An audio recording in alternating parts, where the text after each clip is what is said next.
Today, it's Edwin's Monday evening property rant.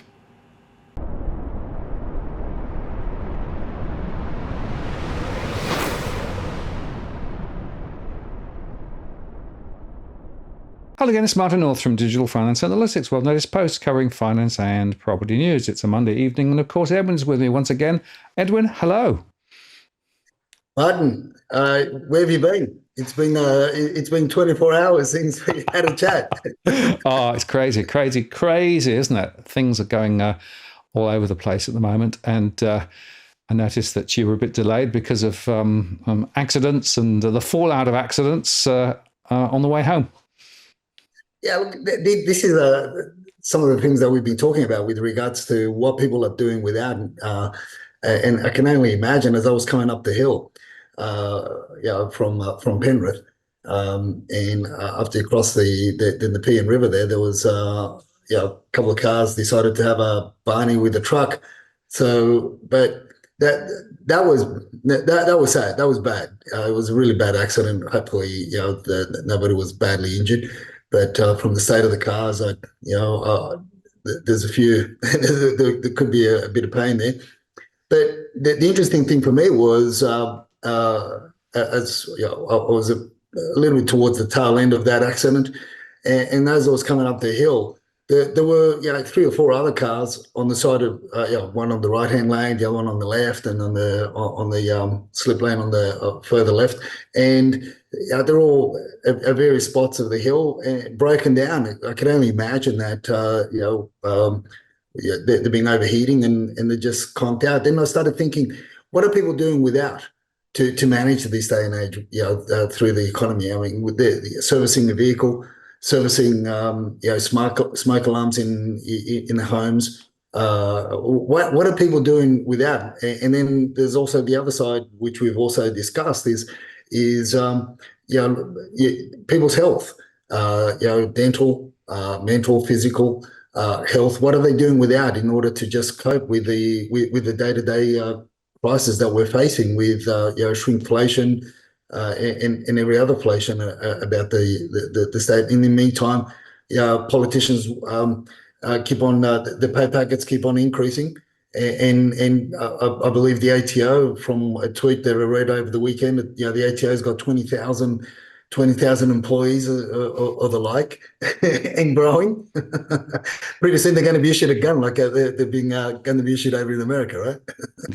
Well, talking about politicians, there was this headline that federal MP who owns a stunning amount of property, about 2/3 of federal parliamentarians own two or more properties, an analysis of declared interests show. And of course, we've been saying this for some little time, Edwin, that funnily enough, politicians are right at the top of the queue when it comes to owning property. So to what extent will the decisions that they take actually be determined by their own interests? This is the thing. So when we start getting stories and encounters, and they start having these discussions in Parliament with regards to, but you said you were going to abolish this tax, and you said you were going to get rid of that, and you said this, that, and that. When it comes to negative gearing and the like, which we're going to discuss in a little bit more detail later on, that's something that's not going to go. And Dusty tells me, we had a bit of a chat. We had a cup of tea with Dusty before I got on the rant, and she reckons, she's of the opinion not in her lifetime. So what's a cat lives for 17 years, 15, 17 years, right? So we're not going to see any changes anytime soon.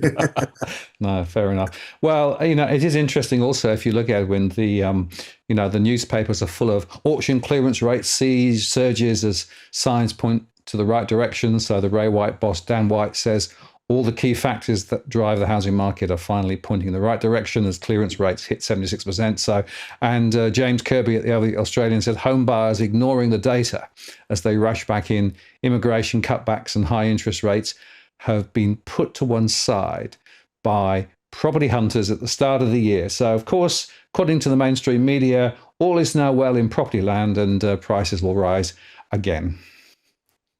Yeah, well, but who's dealing with the real issue? Right, and by the way, your old girl, Nerida Conisby, we've got something on her that she's been quoted by the WeChat chatterers. So talk about Ray White. She defected over from CoreLogic, didn't she? She went over, and there's the economist over in Ray White. She's got something to say as well. So it would appear on face value. From the comments that the WeChat chatters have picked up, it would appear, Martin, that you've been a naughty boy. You've been sending her our links to our podcast, because now she's out talking about the same stuff that we've been talking about for the last 3 months. Okay, well, yeah, I'll leave you. I'll leave you to translate what the slide says, but I can read Ray White and I can read Nerida Crosby, so she's there in light. Something about Parramatta and suburb trends. Yeah, look, it's basically, she's picked up on or the WeChat chatterers are actually talking about how even Nerida's from Ray White, the economist from Ray White, is talking about how the WeChat chatterers have come up to the peak investment. In other words, the numbers of Chinese investors in particularly in the Sydney market is gone back to its peak, and it's continued to grow. Now that's from the beginning, obviously the introduction of Nerida. Then we talk about the WeChat chatters is in the second paragraph. How they're coming back to the peak, but they're also talking about in that same post, Martin. Guess what? She also brings up the fact that it's going to be a toe-to-toe. Well, not I'm paraphrasing it. That it's going to be really a competition between the WeChat chatterers and the silent tigers. What have we been saying, Martin? What have we been saying? Where is the money going to come in to buy investment properties? Where is it going to come in from? It's going to be the WeChat chatterers that left mainland China years ago, if not a decade ago, and they've had the money parked in all parts of the world. And now, but this is interesting how in the WeChat platforms, they're also talking about the silent tiger. So that's it. The gloves are on. WeChat chatters are going toe to toe with the silent tigers, and for Nerida to pick that up, that says a lot. Let's look, Ray White. For what it's worth, is probably the biggest franchise group in Australia at the moment, and continues to grow. So they've got a lot of data, and what she's pointing out is nothing short of what we've been talking about for months already. So either she's got the information from the data, or you sneaky little bastard, you've been giving the old girl, you've been giving her our rants, right? I'm just kind of think it's the latter, not the former. Oh, well, we shall see. And talking about interesting articles, Edwin, there was this one. Of course, we've just entered the Year of the Dragon, the Happy New Year Chinese Year. But this was quite interesting, right? You came out of a syndicate meeting and, well, bingo. Yeah, look, it's it's something that what's happening with mainland China with the WeChat chatters is the fact. Look, a lot of money has been parked from mainland over the years, has been parked in Hong Kong, and also a lot of Chinese families that have got PR, that have already got PR here, have a lot of money parked, and a lot of developers and syndicates have a lot of money parked in Hong Kong. So my understanding from what Dusty and Evan tell me, because they're the ones that speak Cantonese and Mandarin, not me.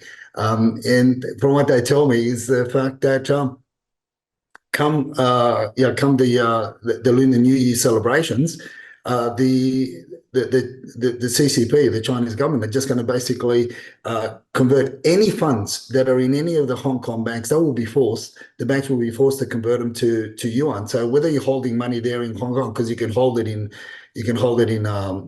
yuan, you can hold it in US currency or Australian currency or euro or whatever.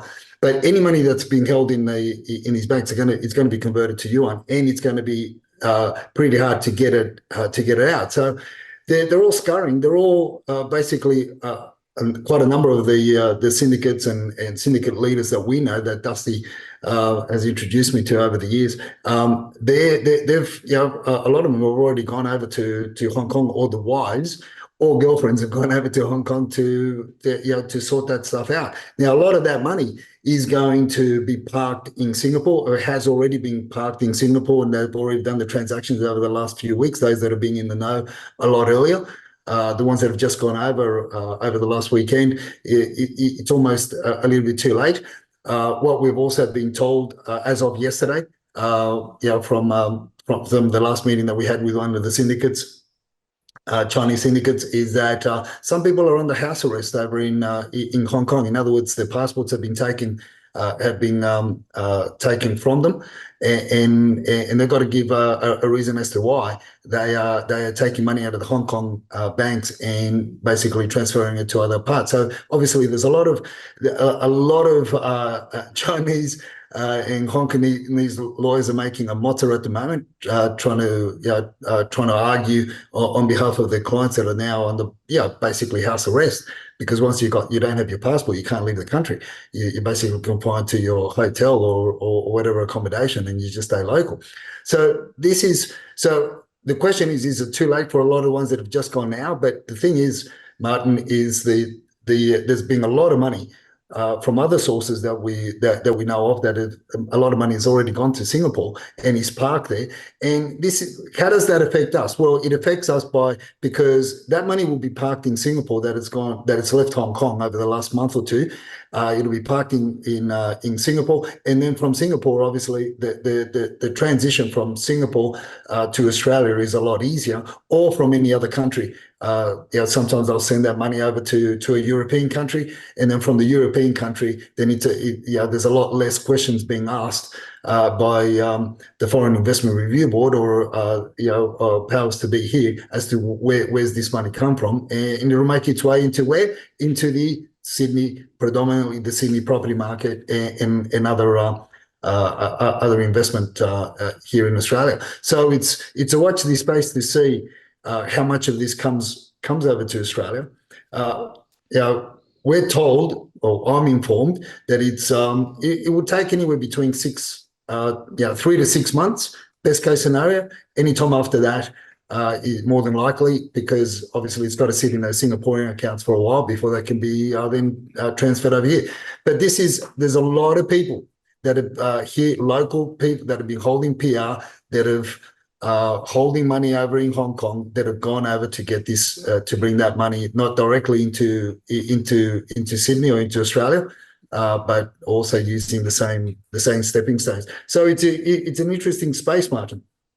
Yeah, and it's an interesting observation, Edwin, not least because I see it in some of my surveys. A lot of the focus is on mortgage finance and, how many mortgages are being released and et cetera, et cetera. But of course, there's a whole other sector of property where people have the money and it's a cash purchase, right? And what you're talking about here is an intersection between the international story as money comes into Australia and cash purchases.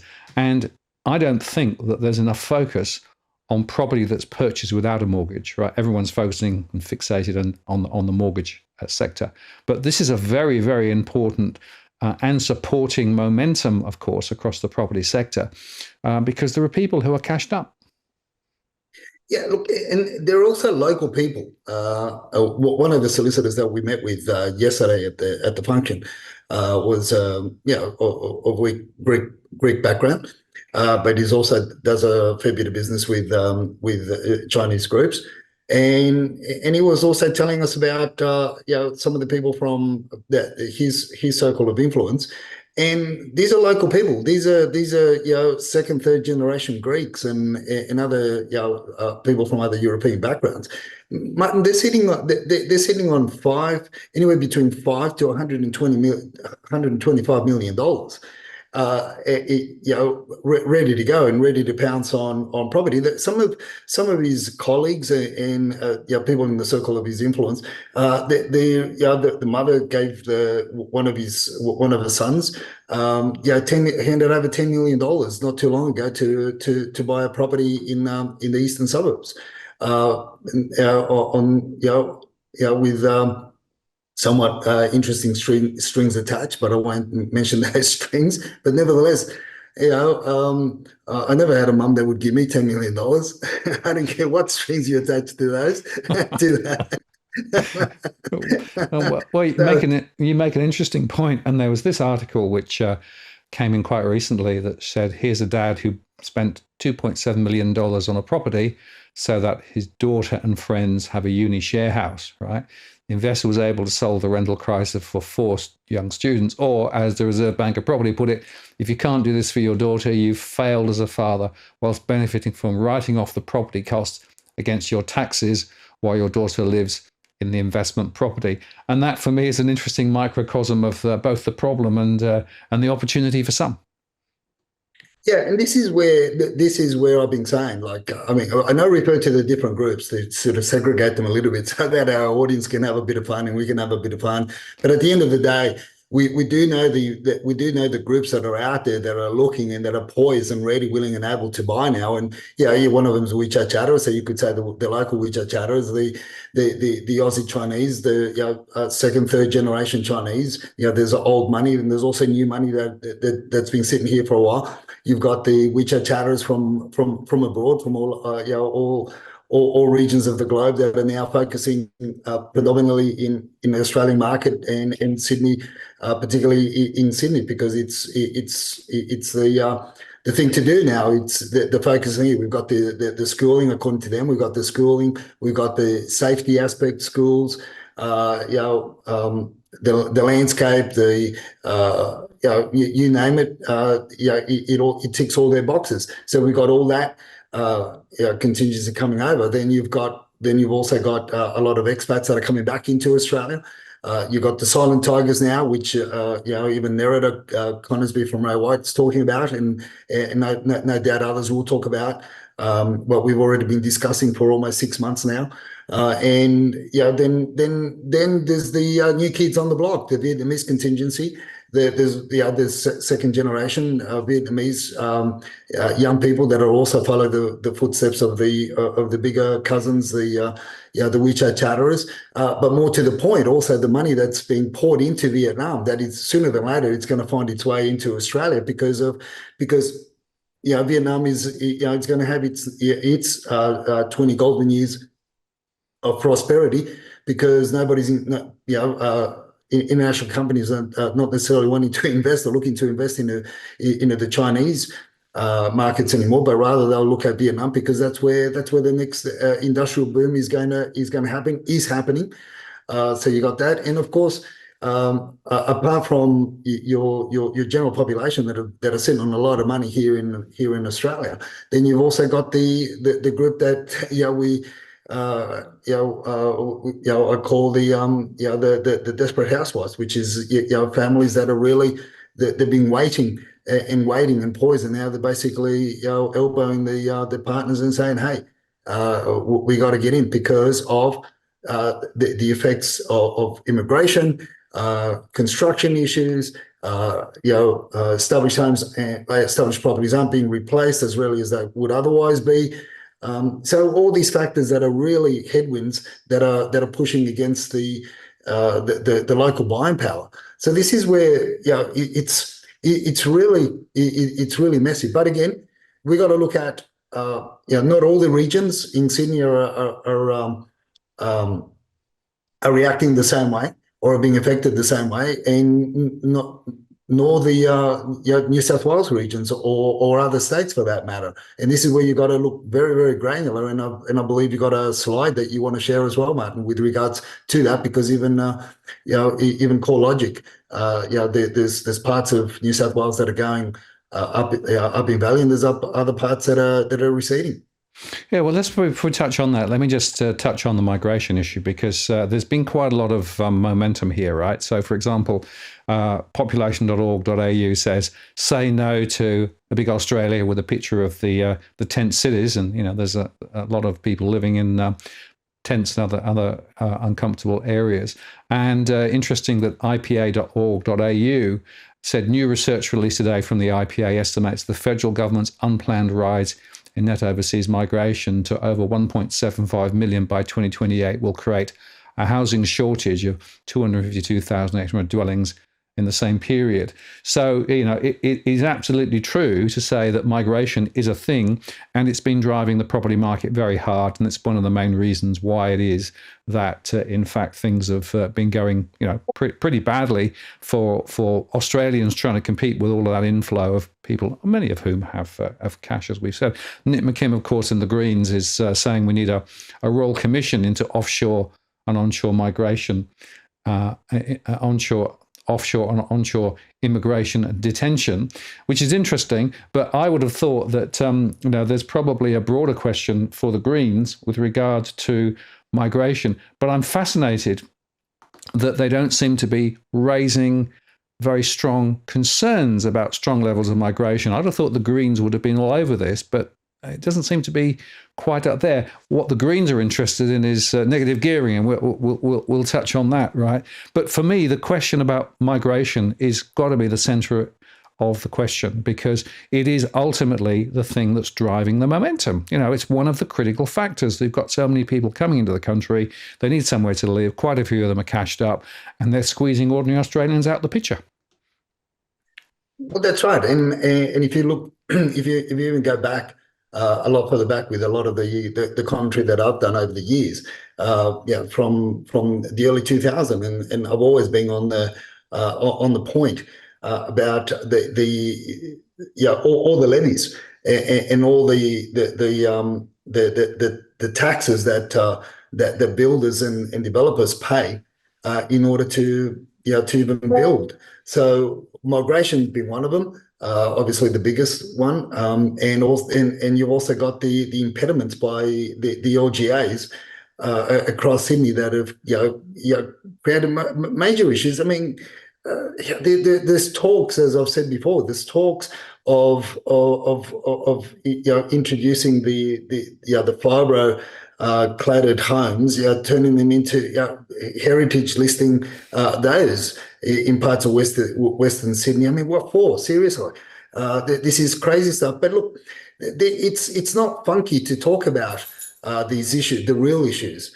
Or it's easier to avoid the real issues, and it's really it creates a lot of buzz and a lot of media attention when you start talking about negative gearing and all those points.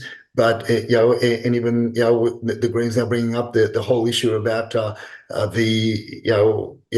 many investment properties do parliamentarians hold as well in their portfolios. That's funky, because that gives you clicks, that gives you likes on social media, on posts, that brings the attention. It's no different to what selling real estate agents do when you go to an open house. You see this massive crack on the side of the wall, or the footing, or the piers leaning over about 30 degrees off the edge of the building, and they say, "Oh, don't look at that. Look at here. Look over this side on the look at the 40 millimeter granite stone bench top. It's all nice. The new and shiny stuff. Or look at the shiny tiles in the recently renovated bathroom." But no, there's no need to look at the footings or the piers that are actually in a diabolical stage. That's to me, that's no different than that. So it's really a lot of spin, and people. The unfortunate thing, Martin, is people get fooled by this. Those that have got some that put hope, but unfortunately the hope is put on as you say, announceables, and it's put on the short feel good band-aid solution, as opposed to, hey, let's cut this abscess off and let's really cut it off and apply and graft or do something. But if it keeps on growing, it's going to be cancerous, and it's going to be detrimental across the board, all around. But no, we don't want to deal with that, because it's not funky. It's not the thing to do. No, well, that's right. It's not a conversation people want to have. Now, let's just move back to your other point, which is about granularity. You and I, well, we keep talking about granularity, but CoreLogic's data is quite interesting. This is the situation with regards to house price movements over the last 3 months. And it's showing by color coding, where the sort of the bluey purpley ones versus the the reddy ones, and basically you can see there that in some parts of Sydney, I've used Sydney as an example, but they do provide this information for most of the major centres. You can see there's been some areas where it's gone up quite a lot. 6% plus over the last 3 months. Other areas where it's gone down. And interestingly, quite a number of those areas where there's been drops are up to the north. But I noticed that the northern beaches there were actually up in light with price falls, as well as other areas even closer into Sydney. So it shows you that you have to look quite granularly to understand what's going on. Here's another example. This is actually units over the same period, so 3 months. And it's interesting, again, you can see that there are areas where prices are falling, areas where prices are rising. And so, you and I keep saying, Edwin, that, you've got to go granular. But here's a scary contrast. This is actually the house rent for the last 12 months. And you can see there that at the top of the scale, it's up 20%. And there are very, very few areas where prices have actually, been hanging around zero in terms of rents, unless you go way, way, way, way out to the outer reaches of, the greater Sydney region. And interestingly, places like Auburn are right in the centre, right, with, house rents up 20%. So it is absolutely critical to re-emphasise once again, you must go granular. Yeah, look, and this is the thing. This is one of the debates and the conversations, or the many debates that people want to pull me into, and I hold back on, particularly on Twitter, because they try to push down the CoreLogic or even SQM. And first and foremost, you've got to identify. We've got to understand, have a better understanding of what we consider to be the Sydney region, or call it the Sydney Basin, call it whatever you want to call it. As I said in one of my Twitter posts there, and that's not to have a dig at other research groups, but it's more so to be clear and to be clear on as to what you and I discuss on a Monday night. The data that we have, the data sets that we rely on, as opposed to your other data houses that collate it, because it's very, very important, because based on even those CoreLogic snapshots that you gave, Martin, and it's very important to understand the price point of the property, what type of properties they are, and where they are located, and also the demographic influence in those regions. There are parts of Sydney where the WeChat chatterers haven't really, they don't have an appetite to go to. And also the silent tigers. One could say that there are parts where different people just don't have that type of appetite. We can't see and navigate through that day, or maybe in the future, who's to say, who's to know, other than, unless you look at the actual numbers. But first, the most important thing to do is to I think a lot of people, a lot of our followers understand what you and I have been talking about for many years, but there are a handful that don't understand, and unfortunately they hold on to is it a false hope that when other data houses talk about rising in listings? Of course, I can tell you now that there's been a huge rise in listings in the Central Coast, but is the Central Coast really part of the Sydney Basin? Is that influenced by the WeChat chatterers, the silent tigers, the new kids on the block? It may have an influence by the desperate housewives, but not necessarily by the other three major investment groups that are really hitting the Sydney region as we know it from the Domain footprint, and where a lot more of the action happens, and where I guess the mainstream as well concentrate the stories on. But this is the first thing that a lot of people need to identify, and they. Again, we go back to that whole look at what we've been saying for a while, is look at all the data.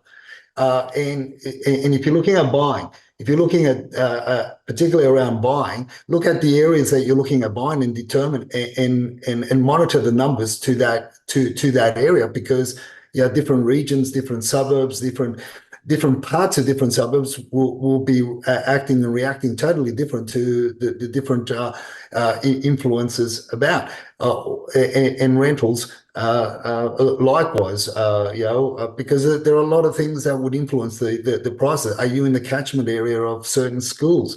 Are you within a driving distance of certain hospital and medical facilities, and also places of worship? All these things. It's getting harder for one thing for sure for the local buyers, because they just either read one bit of information and they put the hope on that little bit of information, and they get told, oh, listing numbers have gone beyond 20, what we were experiencing same time same time in 2023, same week on week, month on month, blah, blah, blah.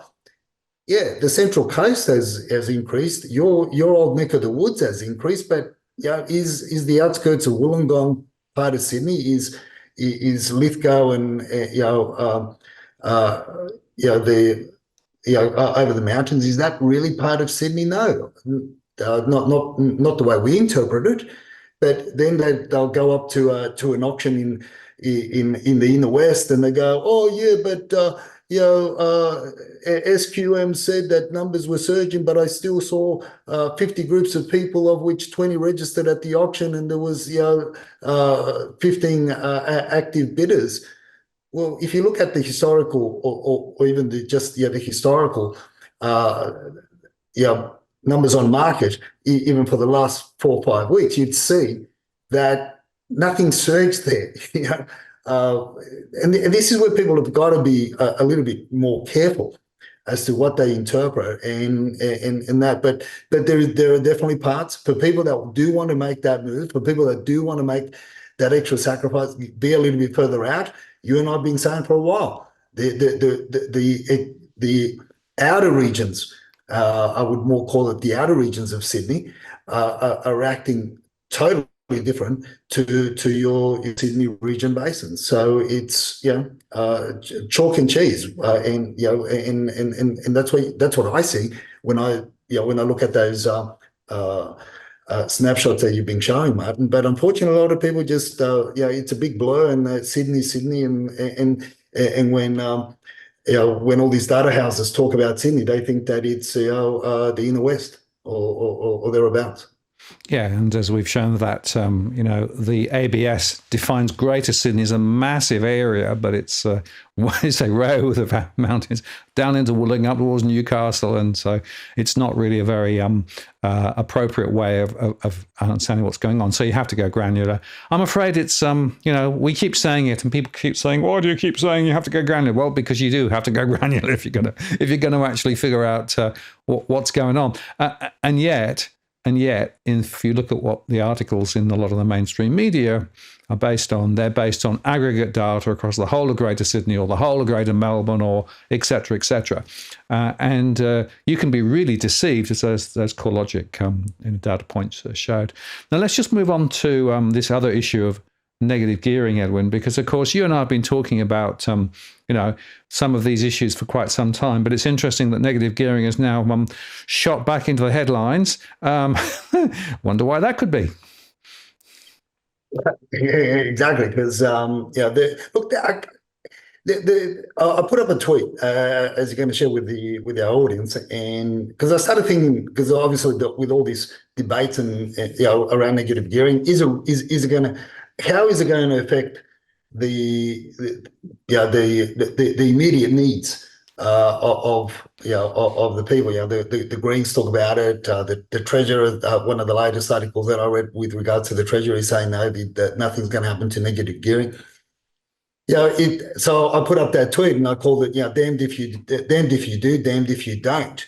And then I make an observation, which is around about the discussions that you and I have been having for a while, with regards to the numbers on market. And I guess one of the observations that came to mind over the weekend, Martin, was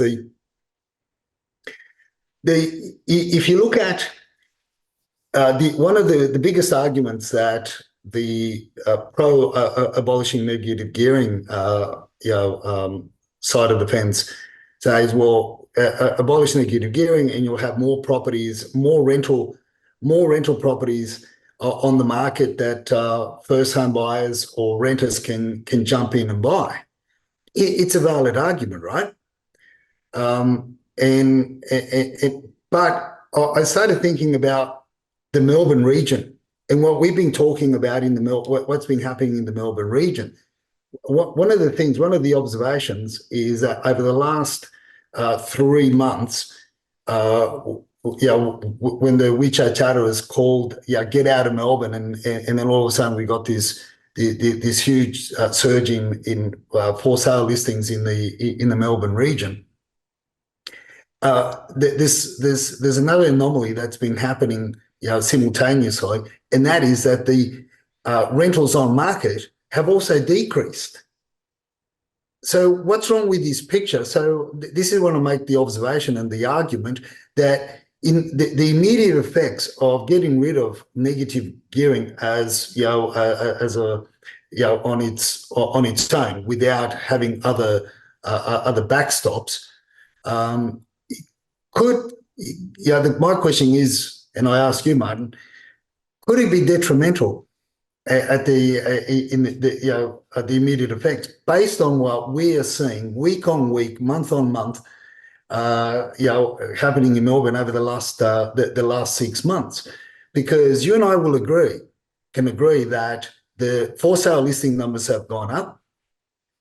Rentals on market in the same region, Melbourne region, have gone dramatically down, and they're continuing to drop. And you and I know from your surveys and what you've been reading, what you've been doing, and from my research as well, we could say that a very large portion of the new listings on market are from investors. Yep. So where's your sudden surge in renters wanting to flip the coin or jump the fence to being owner occupiers? I don't see it happening whilst the interest rates remain high, whilst the cost of living remains high. And again, we go back to, where are these properties mainly listed and are these areas desirable to the people that want to come into the market? And I tend to think that a lot of people don't necessarily want to make the sacrifice and go to the outer regions where a lot of these, or the region, the outskirts of the Melbourne region, where I would say that you would find a lot of these properties that are being listed on market. That's just my point, and I'd spell it out in a little bit more detail in that tweet. Yeah, well, it's a very interesting tweet that you did, and we've put it up there for people to stop and read if they want to. 2 points. The first is that negative gearing is one element within the whole edifice of property-driven outcomes. The other one, of course, which is the one that nobody wants to really talk about, is the way that the banks have actually increased their capacity to lend. If you go back 20 or 30 years, the income ratio to property price was about, allowed about 3 times income, right? Now it's on average 6 or 7 times income. So people are more leveraged into property, and they've got bigger mortgages. And of course, as interest rates go up, that means they've got a considerably bigger problem in terms of being able to support themselves. The other point is that negative gearing, of course, does encourage people to move into the investment sector. And, we clearly need more properties available for lease at the moment. And so if you turn the dial down or only devote it to new property, which of course is what Labour wanted to do a couple of election cycles ago, that potentially might have taken the focus away from the broader question of, well, how do you get more rental property up and running? And the fact of the matter is that the cost to the exchequer or the treasurer has gone up now because the interest rates are higher. So, of course, people are offsetting more. But there was an interesting article from CoreLogic, because this is from a piece of work from Eliza Owen, posing the question, if housing is so undersupplied, why are some markets falling in value? And she looks specifically at Melbourne, where in fact, property prices have declined, now aggregate 0.9% in the last 3 months. Again, you and I know that that's an aggregate. It doesn't really tell you very much. But she did make an interesting conclusion, which I actually think was a bit scary. So she said, this is the end of a discussion about it. So to avoid conflating a decline in dwelling values as a step towards solving the housing crisis. In other words, house price values aren't the problem.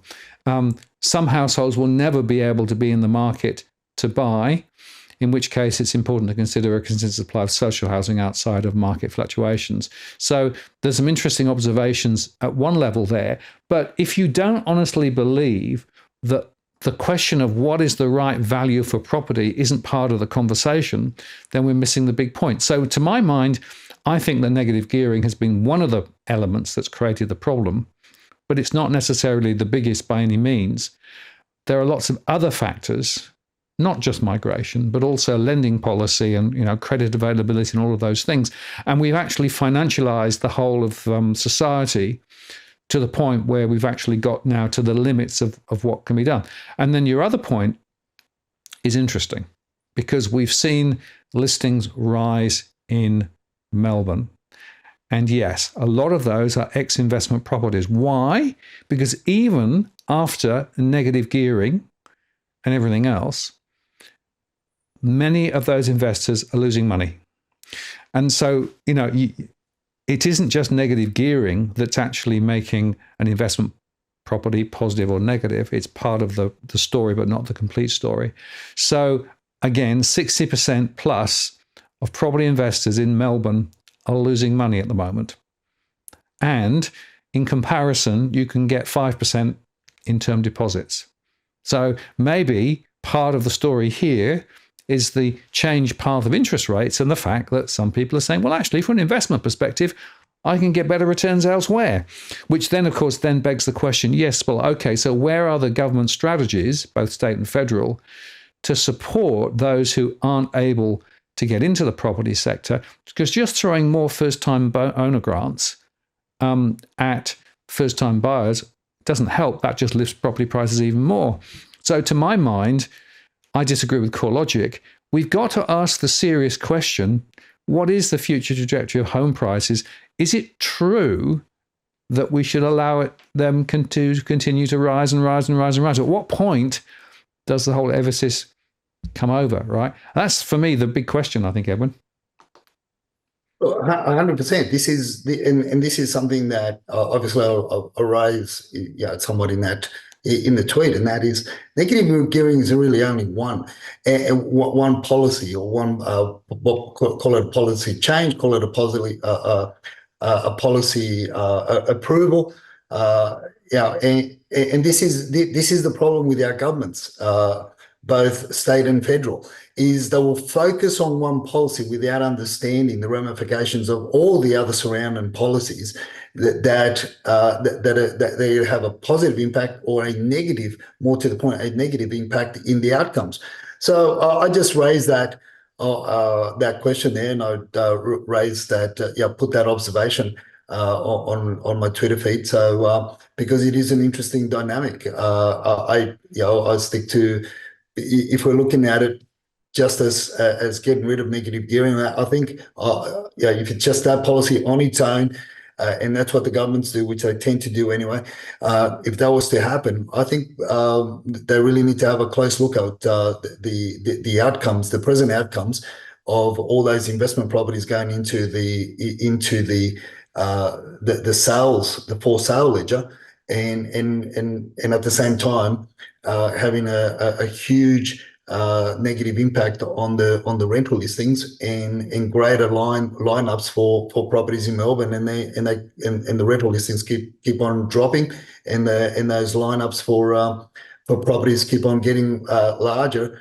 But if I was to study that a lot further, if I was to investigate that a lot further, I would say that, as I said earlier on, we got to get a better understanding is, where do people want to buy into, and where don't they want to buy into, and also where do they want to rent and not rent, and where are these new listings coming on. But as a blanket exercise or as a blanket policy, like the governments tend to do and historically have been proven to do over and over again, a policy change at the drop of a hat without understanding the rest of it, as you say, all the bits and pieces. Well, you've got one part of the puzzle, but then the rest goes to shit. Spot on. And just going back to the negative gearing discussions, of course, the Greens are now bargaining hard over negative gearing in the context of the help for home buyers that Albanese government is trying to go to. The Greens say the scheme, as proposed, will only help 0.2% of prospective home buyers and risk worsening affordability by driving up prices, which they're absolutely right about. So, we need some more joined up thinking here. And, in a way, I think the Greens are onto something important. But to what extent is this a political ploy versus actually trying to drive the story forward? Certainly, quote, the system is stacked against renters and first home buyers, and Labour's answer is a housing lottery for a lucky few and higher rents and house prices of everyone else. Greens leader Adam Bant said he's right. But what that means is we need joined up thinking. And again, I get really frustrated here with the lack of joined up thinking, because you can't just turn one bit of the dial and expect to fix it, right? You can't just throw money at first-time buyers and expect to fix it. You've got to understand the systemic problem that's been created over 20, 30, 40 years. And I still come back to credit availability. And, credit availability has been one of the most critical elements to drive this through. So for me, this is a much more complex puzzle. But I am interested to see how this plays out and whether, in fact, the swing will be changing. And it's interesting because Alba got quite a positive swing on the tax flip. So he, that Albo's brazen tax flip pays big dividends, said James Campbell. So it'll be interesting to see. I don't think there's the same political mileage for the current incumbents relating to a negative gearing. So don't hold your breath is what I'd say, Edward, on that. But this is a critical and structural issue. Now, just before we come to the numbers, I just want to raise another issue, Edwin, because you and I have been talking about asbestos, from time to time, but I found this today horrific. So this is the latest. The New South Wales Environmental Protection Authorities confirmed the presence of bonded asbestos in mulch applied Liverpool West Public School. And as part of its investigations, the EPA has conducted more than 100 tests at sites across Sydney, with 13 returning a positive result for bonded asbestos. Now, of course, then they go on to caveat it and say, well, of course, New South Wales Health advises it's low risk, which I don't agree. As I explained before, bonded asbestos is not risk-free. Quote, we understand that finding asbestos at school is extremely concerning for families, and we're working as quickly as possible to get to the bottom of the situation. But it comes back again to this same old problem, Edwin. Asbestos lurks, and it lurks quite broadly. And it's in parts that you and I could not imagine it being. When I learned that there's asbestos in the cheap jade that the WeChat chatterers wear, and that is fragmented by the sweat of the ladies, because you usually wear on the wrist or around the neck, and that with the chemicals that our bodies emit, that breaks the jade down, and guess what? You're breathing in asbestos. I was gobsmacked when I found that out.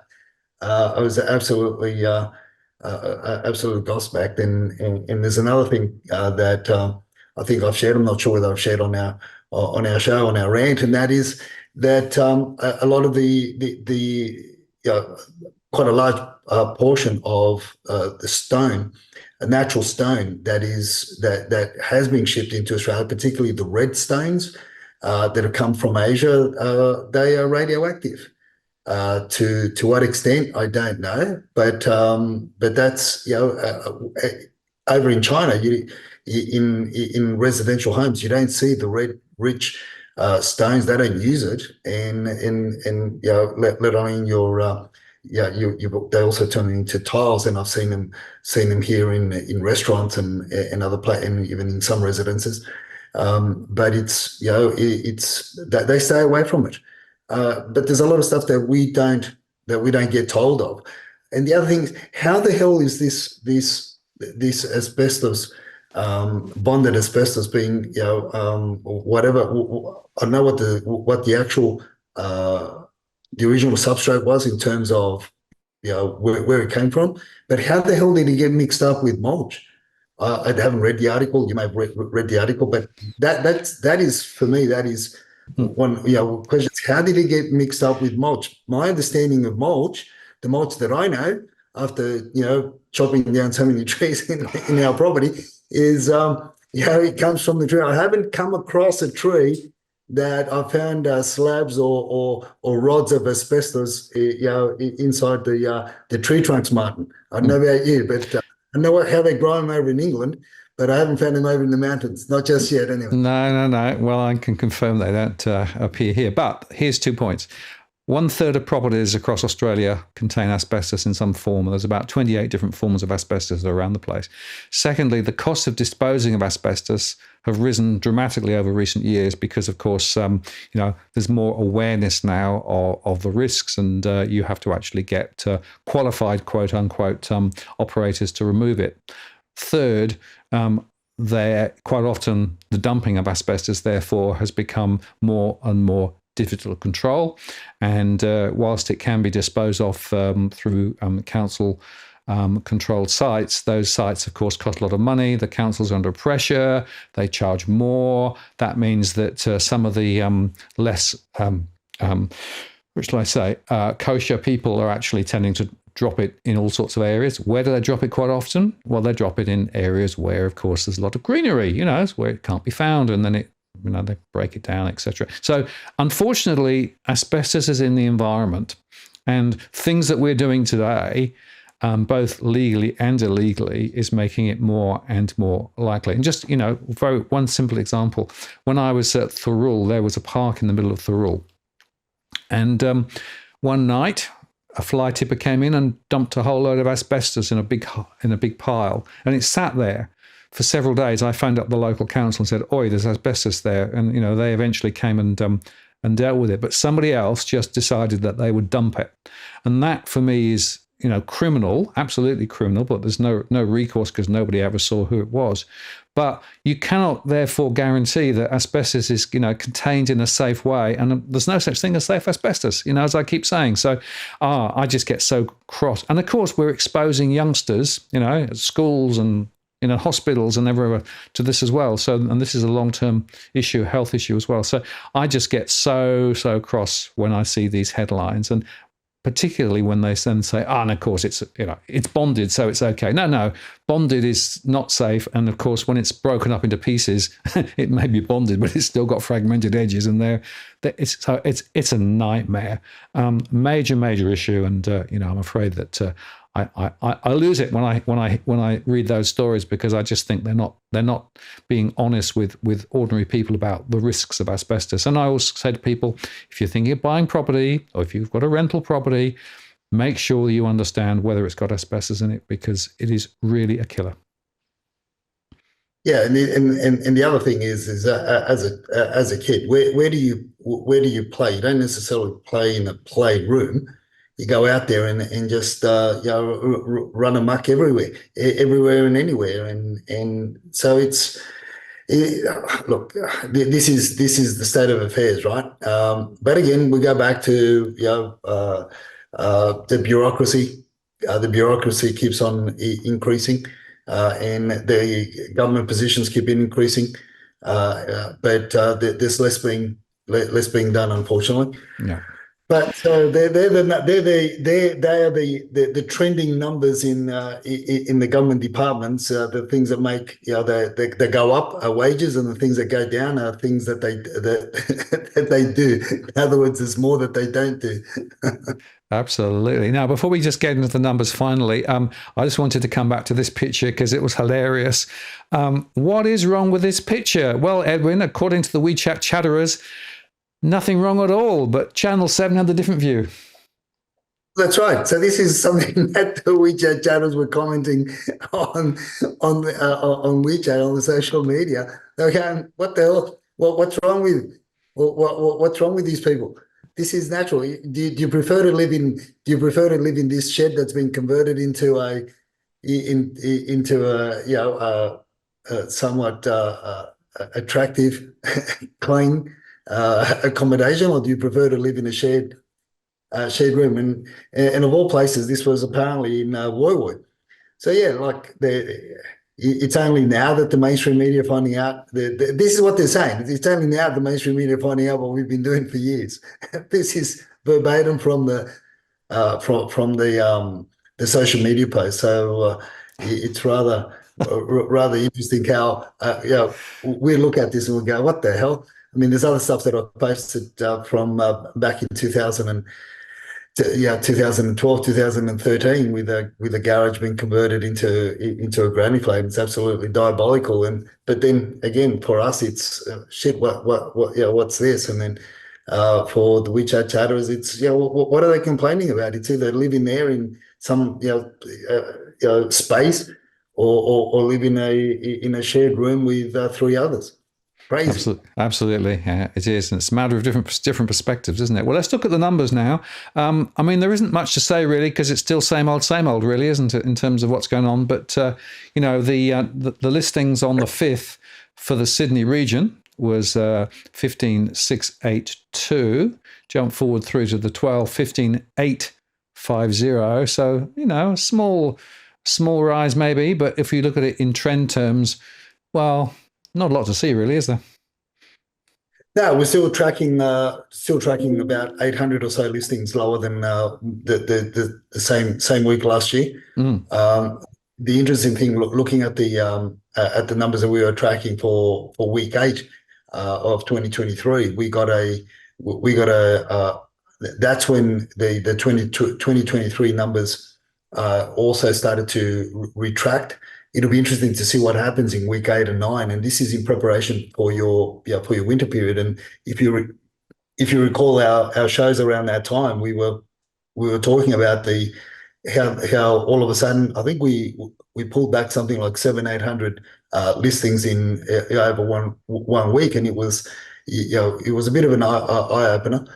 So it's interesting to see how we're tracking in terms of the numbers on market at the moment. We're still pretty much on par with the way that things were tracking in 2022.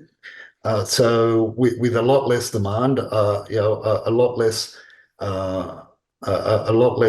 urgency for people to wanting to buy. Melbourne, on the other hand, is tracking totally. We're poles apart.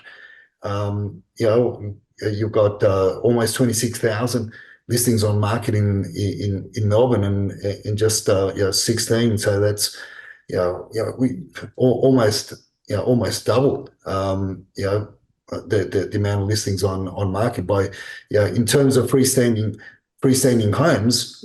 We're tracking twice as many. But what's bolstering the Melbourne listing numbers is also the amount of land or land subdivision lots that are also climbing much, and it's we're really getting up there in comparison. I mean, it's I think 4 times as many or almost four times the amount of land lots available for sale in Melbourne than there is in Sydney. It's obviously a lot harder a lot harder to build there as well. So people just got to be careful in the demand. And when you've got a lot of from my observation, from my understanding of what we've seen, a lot of those new listings that are coming on market are for your home and land packages that were bought as investment properties by a lot of the WeChat chatters that are basically letting go. So when you can buy something that's 2 or 3 years old cheaper than what you can get built for, why would you want to build? Absolutely. Interestingly, the interest in Western Australian investment property has gone through the roof, and other areas too. Adelaide is still quite positive, but not Melbourne. I'm seeing a lot of people exiting. So interesting to see how that trend plays out. But the numbers go up. no surprise then that property prices begin to move a little lower. Let's look at Brisbane briefly. It's another story again, very different, of course. A small number, 3161 on the 29th, and if you jump forward to the 12th, 3213. So hardly any movements, and it's interesting, of course, there that the houses make up the bulk. That's part of the mix there, but the number of units are still quite high too. So it's very different market there as well, isn't it, Edwin? Look, it is, and it's going to be interesting to see what happens as we get closer and closer to the Olympics as well. Is there going to be a lot of, are people going to absorb, the land subdivisions as well, like your new home and land packages? Is it going to be? Is that enough? Is the thought or the invitation of the Olympics, the upcoming Olympics, is that going to be welcoming for people to continue to migrate there to make it a final destination, a choice for a final destination. But at the moment, with very little on market, the sellers have got the upper hand, and it's just a wait and see. I think there's going to be there'll be a lot of new builds. A lot of builders will go up there, but it's going to be a hefty price that you're going to have to pay to get the new builds over in Brisbane. Yeah, and just quickly on the auctions, the numbers are reasonably strong. So looking over the next one, and interestingly, the clearance rates are sort of holding up. But as we've discussed before, everyone doesn't know to tell the full story, does it? Yeah, and again, this is if you look at the domain auctions, or you look at other data house auctions, it's two different numbers. One of the things that is very obvious at the moment is that a good portion, perhaps even close to a third, well over a quarter of the auctions on market are selling prior to the day of auction, because people are throwing in some silly numbers out there before the day of auction.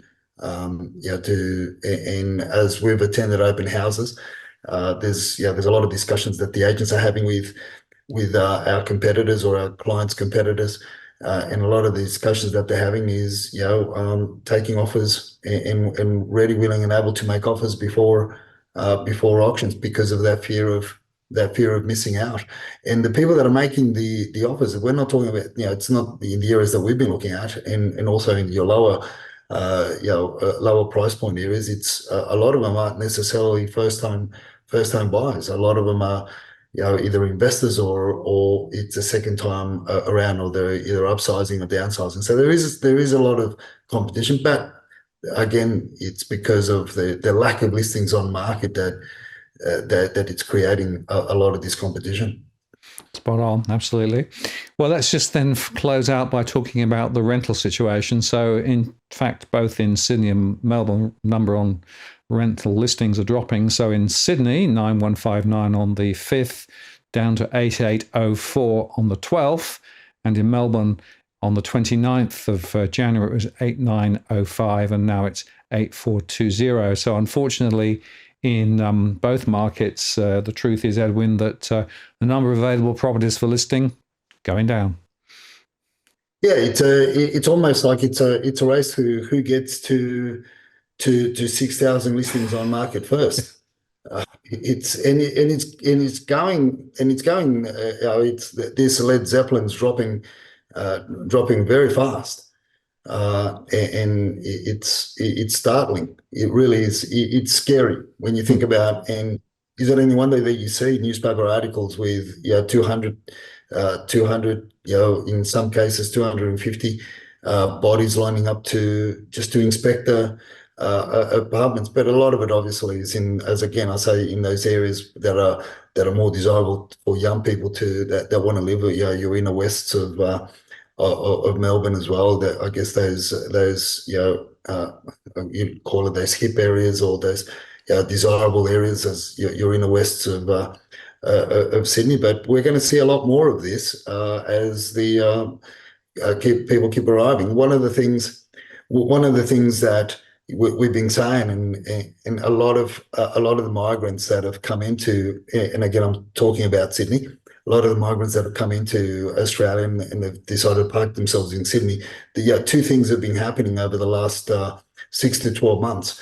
The previous 6 to 12 months, and that is that they've been staying with friends, relatives, or group homes in order to observe and to basically spy out the land to see where they want to take up that long-term rental and where they want to even buy the principal place of residence. So we're going to see a lot more activity, both on the rental side of things and as well as on the buying side of things by the silent tigers, because they make up the larger majority of the migrants that have come in and that have been just waiting, watching, and seeing and observing as to where they feel the best schools are for their children and where they feel the best areas are for the family. So I think that activity, as Nerida points out, is pretty much what we've been talking about, and what we're going to see over the next 3 to 6 months is that seeing a lot of these families not only competing for with the WeChat chatterers for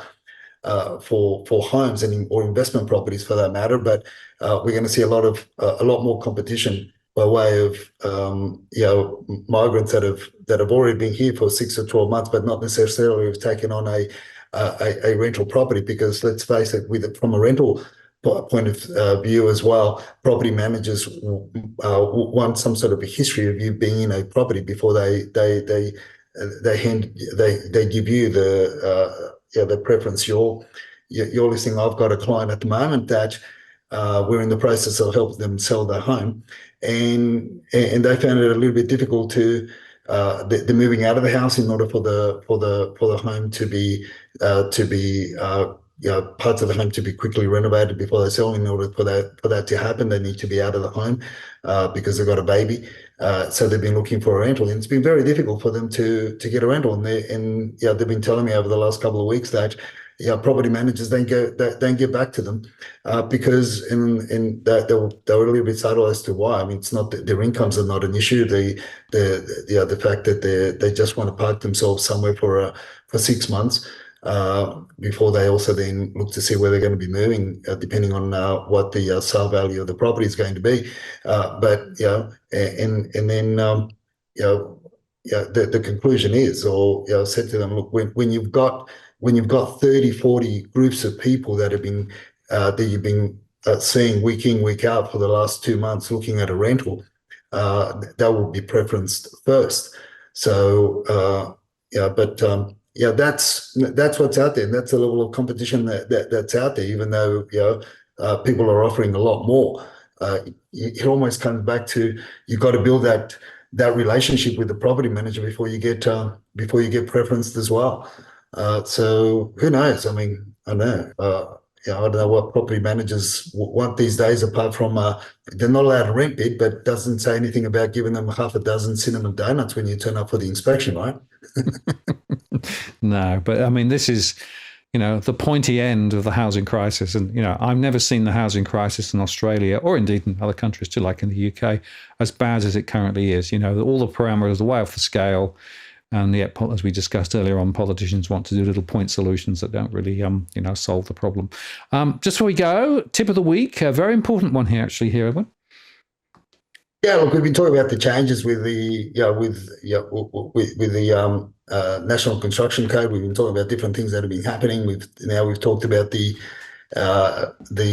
ban on engineered stone because of the silicosis and all the issues around that and where that's all going. So catching up with some of our trade groups that we deal with, and one of them being the kitchen manufacturers and people that supply the stone to them. So I learned a couple of things. I'm not sure whether I may have mentioned it before. I'm not sure, but it was reiterated in our meeting. One of the things was I have discussed this, and that got brought up before by another importer of engineered stone, another chatterer that's an importer of engineered stone, and that is that the new stones that are going to come into the country are a lot softer, and they're not going to be able to withstand the temperatures that the current, your typical Caesar stone or your quantum quartz or any other any other name that the current engineered stones go by.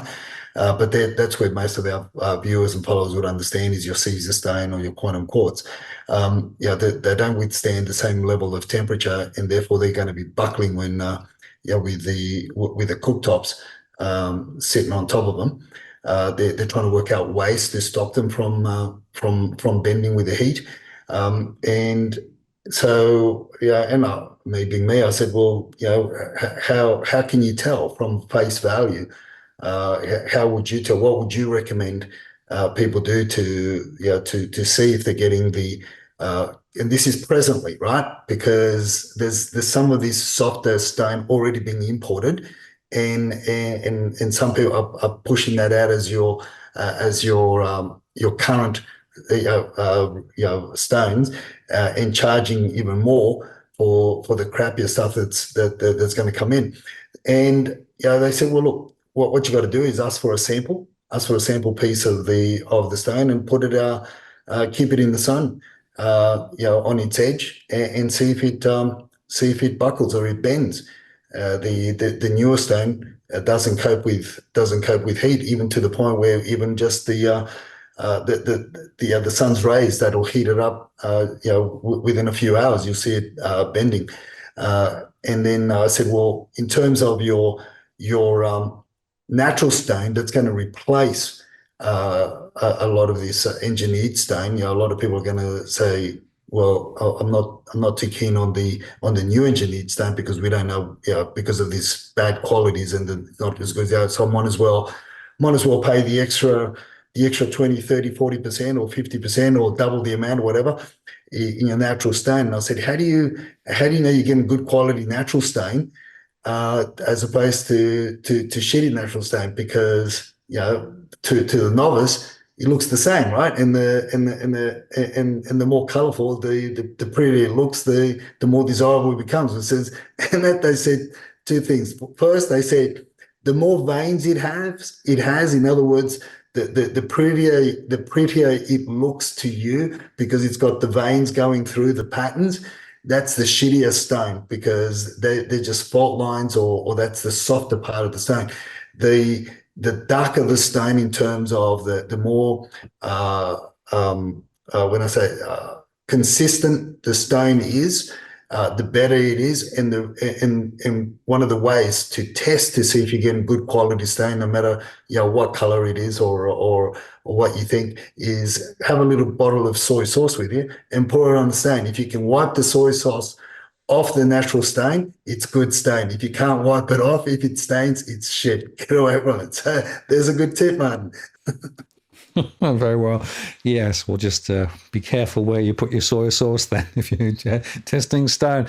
Edwin, very important show this evening. We've covered a lot of ground, but I think, very important themes that we've explored, and I'll look forward to doing it again tomorrow afternoon, next week.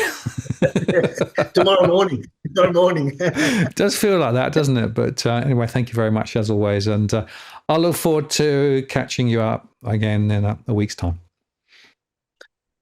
See you next week, Martin. And all the best to you. And prosperous Lunar New Year to you. And keep in mind, it's the year of the wood dragon, or as I say, it's the year of the woody dragon. So be prosperous, and the best of health to you this year. Thanks, Edwin. See you soon. Take care. Bye-bye.